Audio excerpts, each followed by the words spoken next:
Hello everyone, welcome to my another mini blog. আজি ব্লগটো কলেজৰ পৰা আহি ষ্টাৰ্ট কৰিছোঁ। যেহেতু আমাৰ কলেজ 10টাৰ পৰা 2টা লৈকে হৈ আছে ৰমজান মাহৰ কাৰণে আৰু মই যাওঁতে ভাত খাই যোৱা নাছিলোঁ, সেইকাৰণে প্ৰথমতে আহি মই ভাতৰ যোগাৰে কৰিছোঁ। এফালে বেঙেনা ফ্ৰাই, সালাড ৰেডি কৰিছোঁ ভাতৰ লগত খাবলৈ। সালাড বেছি হোৱাত ভাবিলোঁ ডিটক্স ৱাটাৰে বনাই দিওঁ, যিহেতু আজি গৰমটো বেছি আছিলে।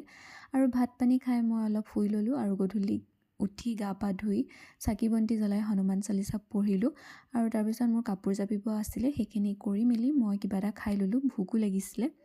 আৰু খাই বৈ মোৰ লিখা মেলা কিছুমান কাম আছিলে, সেইখিনি কৰি মই ভাত বনাবলৈ আহিলোঁ।